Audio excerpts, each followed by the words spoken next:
What is the soul? If you found out that inside you there is something more intelligent than yourself, more loving than yourself, and more powerful than yourself, would you be happy about it? This actually exists. It's the human soul. I'm Cavalher, a psychological processes designer, and I am going to explain to you in very simple words what is the human soul.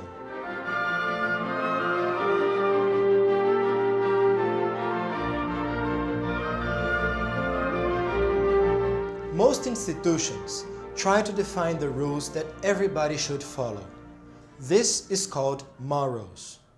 The soul is not interested in any moral system, should it be social, religious, or holistic.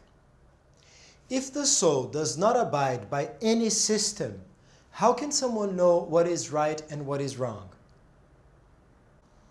I have already talked about morals in another video of this series, and I strongly suggest you to watch it. The link is here.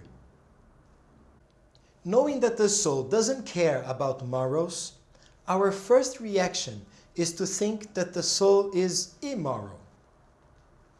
From a certain perspective, this is true, once the soul does not obey moral principles. But this does not mean that the soul is in favor of disrespectful behavior or promotes chaos in society. The soul is not indifferent to the existence of other people. Much to the contrary, the soul recognizes that people are entirely different from one another. Everyone has their value and every right to exist.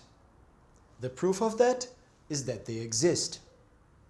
Precisely because of that, it is not possible to define which person is right and which person is not. Even so, as each person is very different from all the others, they often collide. If the soul is not limited by moral principles of right and wrong, how can someone define who is right? Instead of morals, the soul brings about ethics. Ethics is the ability to find the best way to follow the soul in each situation that shows up. Each situation is different from the other because it involves different people and affairs.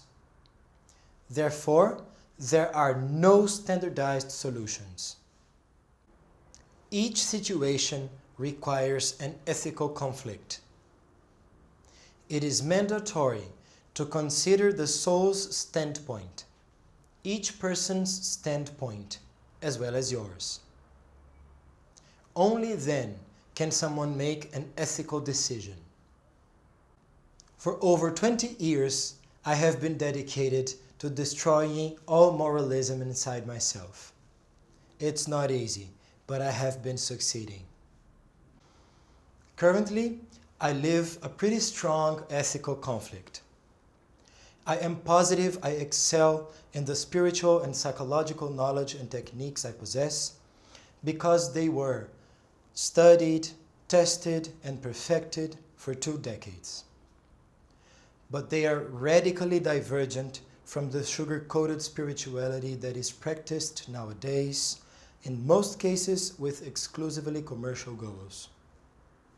My standpoint collides with the current beliefs and will certainly bother some other professionals.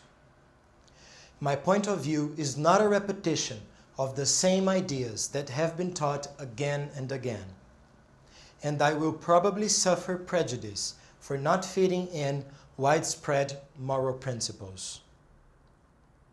I have recently dreamt I had a monstrous tumor in my leg.